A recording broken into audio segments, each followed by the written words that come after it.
हम लोग ये पढ़ते आए हैं, हालांकि नए वाले तो नहीं पढ़ते, पुराने लोग पढ़ते रहे कि 5 इंद्रियां हैं, पांचों इंद्रियों से जो हम इंटेक लेते हैं उसके हिसाब से हम सोचते हैं और वैसा ही हम व्यवहार करते हैं। आंखों से क्या देखते हैं, कान से क्या सुनते हैं, नाक से क्या सूंघते हैं, मुंह से क्या खाते हैं, त्वचा से क्या स्पर्श करते हैं, उसके हिसाब से हमारा सोच बनता है, उससे हमारा व्यवहार बनता है। पेट में शुरू के 5 महीने पेट में सब लोग क्या होते हैं, भ्रूण। शुरू के 5 महीने पेट में कोई हिंदू मुसलमान होता है क्या? जोर से बोलिए जरा। कोई ब्राह्मण क्षत्रिय वैश्य दलित होता है ना? शुरू के 5 महीने क्या है वो, भ्रूण। ऊपर वाले ने कोई भेदभाव किया क्या? ऊपर वाले ने जाति के आधार पर कोई भेदभाव किया क्या? भाषा के आधार पर भेदभाव किया क्या? क्षेत्र के आधार पर भेदभाव किया क्या? मजहब के आधार पर भेदभाव किया क्या? कुछ नहीं किया। अगर ऊपर वाले को कुछ करना होता, ऊपर वाले को हाँ भाई ये ज्यादा ऊपर है, ये पाक है, ये नापाक है, ऐसा कुछ करना होता तो किसी को 2 आंख देता, किसी को 1 आंख और तीसरी दे देता, किसी की नाक में 2 छेद देता, किसी की नाक में 3 छेद दे देता, किसी को 2 कान देता, किसी को 3 कान देता। ऊपर वाले ने कोई भेदभाव किया क्या? नहीं। इवन मां के पेट में रहने का टाइम भी सबके लिए एक समान, कोई भेदभाव नहीं। महिला पुरुष में कोई भेदभाव नहीं, जाति के आधार पे कोई भेदभाव नहीं। तो फिर ये भेदभाव चल क्यों रहा है? ये पाक नापाक की सोच आती कहां से? जोर से बोलिए, कहां से आती है? पैदा होने के बाद। कहां से आती है? पैदा होने के। पैदा होने के बाद कैसे आती है? वो माँ बाप ने जो कुछ सीखा वो बच्चा सुनता है, बाकी अपने दोस्तों में सुन लेता है, बाकी स्कूल में जाके सुन लेता है। अगर उसका बचपन ठीक हो जाए, बचपन में उसकी अच्छी पढ़ाई हो जाए, अच्छी परवरिश हो जाए, बचपन में ही प्राइमरी में ही 4 साल 5 साल 6 साल का जैसे ही होता है वैसे ही उसको ऐसी एजुकेशन मिल जाए कि भैया ये सब बेकार है, सब एक समान है, कोई भेदभाव नहीं, महिला पुरुष एक समान, जाति का कोई सब बेकार है, भाषा बेकार है, क्षेत्रवाद बेकार है, मजहबी उन्माद बेकार है, ऐसा उसको अगर बचपन में सिखा दे तो समस्याएं कम होंगी या बढ़ेंगी? जोर से बताइए जरा। अल्टीमेटली समस्या तो वही है, समस्या वही है। एक बार उसको अगर बचपन में ठीक ठाक पढ़ाई हो जाए तब उसको कोई बरगला भी नहीं पाएगा, कोई फुसला भी नहीं पाएगा, कोई उसको भटका भी नहीं पाएगा। अभी ये बात आती ना भाई, भटक गया है, तो ऐसा भटके हुए बात आती, भटके हुए युवाओं की, तो कोई भटका भी नहीं पाएगा। तो समाधान क्या है? समाधान है, भारत में एक कानून चलता है, इसका नाम है राइट टू एजुकेशन एक्ट। ये दिख रहा है आपको? ये कहां बना? पार्लियामेंट में। तो जहां बना वहीं इसको बदला भी जा सकता है। स्वाभाविक सी बात है, जो दवाई जहां बनती है उस दवाई का कॉम्बिनेशन वहीं ठीक किया जाता है। ये दवाई कहां बनी? पार्लियामेंट में। ये कहां बदलेगी? पार्लियामेंट में। एक इसमें राइट टू एजुकेशन में एक शब्द जोड़ दे, इक्वल एजुकेशन। इक्वल, तो ये बन जाएगा राइट टू एजुकेशन से राइट टू इक्वल एजुकेशन। अभी इसमें लागू होता है 6 से 14 साल, उसको अमेंड करके 6 से 16 साल कर दे, यानी पहली से लेकर 10वीं तक। अभी क्या क्या चल रहा है? एक चल रहा है मदरसा। भारत में चल रहा है कि नहीं चल रहा? जोर से बताइए जरा। उसकी संख्या बढ़ रही घट रही है? बढ़ रही है। मुगल 1000 मदरसा खोल के गए थे, आजादी के बाद 3 लाख खुल चुके हैं, जबकि भारत के संविधान में मदरसा शब्द कहीं है ही नहीं। इस भारत के संविधान में मदरसा नाम का शब्द ही नहीं है। इसके बावजूद मुगलों के समय 1000 मदरसे थे, आज की डेट में 3 लाख। और क्या चल रहा है? Convent school. और क्या चल रहा है? Montessori school. ये जो अंग्रेजों ने आके खोले। जब अंग्रेज यहां आए थे तो 7.5 लाख के आसपास वैदिक गुरुकुल स्कूल थे। आज उनकी संख्या कितनी हो गई? 7000। और जब अंग्रेज यहां आए थे 1000 कॉन्वेंट खोल के गए थे, उनकी संख्या हो गई 3 लाख।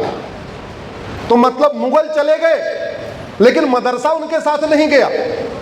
अंग्रेज चले गए लेकिन अंग्रेजों का कॉन्वेंट और मॉन्टेसरी स्कूल उनके साथ नहीं गया। हम कहते हैं हम आजाद हैं, हम स्वतंत्र हैं। स्वतंत्र मतलब स्वयं का तंत्र, लेकिन एजुकेशन सिस्टम हमारा आज तक हुआ ही नहीं। देश को अगर सुरक्षित बनाना है, देश में अराजकता खत्म करना है, देश में उपद्रव खत्म करना है, देश में जो दुनिया भर की चीजें गड़बड़ हो रही हैं इनको ठीक करना है, तो सबसे पहली आवश्यकता है कि भारत में समान शिक्षा लागू किया जाए। One nation one education board, one nation one syllabus, one nation one curriculum. उत्तर से लेकर दक्षिण तक, पूरब से लेकर पश्चिम तक भारत में कम से कम 10वीं तक समान शिक्षा लागू किया जाए। जातिवाद खत्म होगा, भाषावाद खत्म होगा, क्षेत्रवाद खत्म होगा, मजहबी उन्माद खत्म होगा, कट्टरता खत्म होगी, धर्मांतरण रुकेगा, माओवाद खत्म होगा, नक्सलवाद भी खत्म होगा। भारत में हम सामाजिक समरसता की बहुत बात करते हैं। समान शिक्षा के बिना सामाजिक समरसता आ ही नहीं सकती। जब तक कृष्ण और सुदामा एक साथ नहीं पढ़ेंगे सामाजिक समरसता नहीं आएगी। जब तक राजा दशरथ और सुमंत एक साथ नहीं पढ़ेंगे सामाजिक समरसता नहीं आएगी। जब तक राम और निषाद राज एक साथ नहीं पढ़ेंगे सामाजिक समरसता नहीं आएगी। जब तक क्लर्क का बेटा और कप्तान का बेटा एक साथ नहीं पढ़ेगा, जब तक कांस्टेबल का बेटा और कलेक्टर का बेटा एक साथ नहीं पढ़ेगा, जब तक मंत्री का बेटा और संतरी का बेटा एक साथ नहीं पढ़ेगा, जब तक मजदूर का बेटा और मालिक का बेटा एक साथ नहीं पढ़ेगा, सामाजिक समरसता आ ही नहीं सकती। और भारत में व्यवस्था थी। राजा दशरथ राज परिवार के, सुमंत गरीब परिवार के नाविक के बेटे एक साथ एक स्कूल में पढ़े, दोस्ती हो गई, इसलिए जैसे वो राजा बने सुमंत को अपना महामंत्री बना लिया। कृष्ण राज परिवार के अमीर, सुदामा गरीब परिवार के, लेकिन एक साथ एक स्कूल में पढ़े। आज ऐसा हो रहा है क्या? नहीं। हमें ये देखना पड़ेगा दुनिया के जो देश हमसे किसी मामले में आगे निकले हैं उन्होंने क्या क्या अपनाया। तो सबसे पहला आप अगर चीन को देख लीजिए, हम 1947 में आजाद हुए, चीन हमसे 2 साल के बाद आजाद हुआ। और 1949 में हम अंग्रेजों के गुलाम थे, चीन जापान का गुलाम था। हम 47 में आजाद होके 2025 तक समान शिक्षा लागू नहीं कर पाए। चीन 1949 में आजाद हुआ, 1950 में उसने समान शिक्षा लागू कर दिया।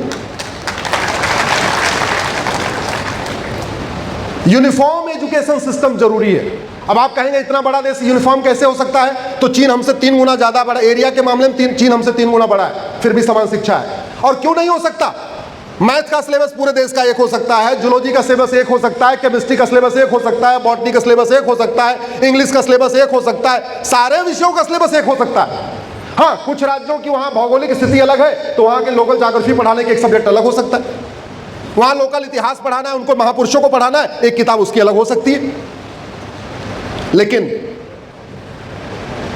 इस देश के एजुकेशन माफियाओं ने और कोचिंग माफियाओं ने पूरे एजुकेशन सिस्टम को हाईजैक कर लिया। ऐसा हाईजैक किया कि आज तक हम उससे बाहर नहीं निकल पाए। आज की तो स्थिति यह हो गई है, 10वीं 12वीं में अजय जी बच्चा कितना भी टॉपर हो, बिना कोचिंग किए उसका आईआईटी में सिलेक्शन हो सकता है क्या? जोर से बोलिए जरा। 10वीं 12वीं का बच्चा कितना ही टॉपर हो, बिना कोचिंग किए उसका एमबीबीएस में सिलेक्शन हो सकता है? नहीं। 2 लाख करोड़ की कोचिंग का धंधा चल रहा है भारत में। कोचिंग माफियाओं ने सिस्टम के साथ ऐसा बढ़िया अपना सिस्टम बनाया कि जो 10वीं 12वीं में पढ़ाया जाएगा वो इंजीनियरिंग, मेडिकल, एनडीए, क्लैट में पूछा नहीं जाएगा, और जो वहां पूछा जाएगा वो यहां पढ़ाया नहीं जाएगा। आपका बच्चा कितना भी टॉपर हो, मजबूर हो के आपको कोचिंग कराना ही पड़ेगा। इसलिए मैं कह रहा हूं, हमने भी इंजीनियरिंग किया हुआ है।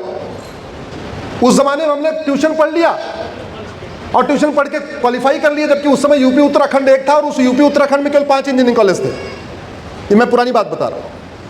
उस जमाने टोटल यूपी उत्तराखंड में 5 इंजीनियरिंग कॉलेज, कानपुर का एसबीटीआई, बनारस का बीएचयू, इलाहाबाद का मोतीलाल, गोरखपुर का मदन मोहन और रुड़की का रुड़की, टोटल 5 कॉलेज। उस जमाने में आराम से लोग 12वीं पढ़ते थे, उसके बाद 1 आध साल रुकते थे, खुद ही पढ़ लेते थे, क्वालिफाई कर लेते थे। आज की डेट में 99% भी आया हो आपके बच्चे का, तब भी बिना कोचिंग के क्वालिफाई नहीं कर पाएगा। ये तो हो गया एक पहलू। दूसरा इसका पहलू ये है कि भारत में ऐसे भी तो स्कूल हैं जो नफरत सिखा रहे हैं कि नहीं सिखा रहे? ऐसे भी स्कूल हैं जो धर्मांतरण के अड्डे बने हुए हैं। ऐसे भी स्कूल हैं जहां ब्रेन वॉश किया जा रहा है। ऐसे भी स्कूल हैं जहां भारत की परंपराओं के खिलाफ चीजें सिखाई जा रही हैं। समाधान क्या है? उसका समाधान केवल और केवल माइनॉरिटी मेजॉरिटी का कॉन्सेप्ट खत्म किया जाए, भारत में समान शिक्षा लागू किया जाए, और दूसरा कोई समाधान नहीं। जब तक ये हम नहीं करेंगे तब तक हम कितना ही एफर्ट कर ले। और आज भी यूनिफॉर्म एजुकेशन है पूरे भारत में, केंद्रीय विद्यालय का सिलेबस एक समान, पूरे भारत में नवोदय स्कूल का सिलेबस एक समान, पूरे भारत में आर्मी स्कूल के सिलेबस एक समान। आप केंद्रीय विद्यालय का देख लो, जो सिलेबस कन्याकुमारी का है वही कश्मीर का है, जो कच्छ का है वही कामरूप का है, कोई अंतर नहीं, कोई डिफरेंस नहीं, आज भी है। जब तक हम एजुकेशन सिस्टम को वैल्यू बेस्ड नहीं बनाएंगे। अच्छा, दूसरा, अभी भाई श्री बैठे हुए बहुत अच्छा काम करते हैं, वो किनारे दिव्य मिशन पे, दिव्य प्रेम सेवा मिशन। मेरा आगरा में कार्यक्रम था तो मैं गया तो वहां देखा जगह जगह होर्डिंग लगी हुई थी छत्रपति शिवाजी महाराज के बारे में। ये छत्रपति शिवाजी महाराज के बारे में जागरूकता करना ये दिव्य सेवा मिशन का काम थोड़ी है। ये किसका काम है? अरे ये सरकार का काम है, स्कूल का काम है। स्कूल में सिलेबस डालो ना। हमारे पास 500 से ज्यादा महापुरुष हैं जिनको स्कूलों में पढ़ाना चाहिए, पढ़ाया ही नहीं जाता। हमारे 500 से ज्यादा महिलाएं हैं, वीरांगना महिलाएं हैं, पढ़ाया ही नहीं जाता। हमें यह सिखाया गया कि दुनिया की पहली रानी विक्टोरिया थी जो राज करती थी। अरे विक्टोरिया से 5,500 साल पहले रानी सत्यवती ने अखंड भारत पर राज किया था, हमें पढ़ाया नहीं गया। हमें पढ़ा दिया गया, डार्विन ने कहा हमारे पूर्वज बंदर थे और हमारे बच्चे ये मान भी लिए और इसीलिए बंदर जैसा व्यवहार भी कर रहे हैं। एक बात कभी दिमाग ही नहीं लगाया, अगर बंदर से इंसान बने तो जब तक डार्विन जिंदा था बंदर इंसान बन रहे थे, डार्विन के जाते ही बंदरों ने इंसान बनना छोड़ क्यों दिया? मान लो पहले बल्क में बंदर इंसान बन रहे थे, बाद में थोड़े थोड़े बनते, फुटकर में बनते। पहले होलसेल में बंदर इंसान बन रहे थे, भाई लाख लाख बंदर इंसान, लाख लाख बंदर इंसान। तो डार्विन के जाने के बाद साल में 500, 1000, 2000 या कहते साल में 12, 10, 12 तो बनते नहीं, लेकिन कह दिया तो कह दिया। और किसने लॉ ऑफ ग्रेविटी किसने बताया? न्यूटन ने। न्यूटन से 2000 साल पहले कणाद ने बताया, हमें स्कूल में पढ़ाया नहीं।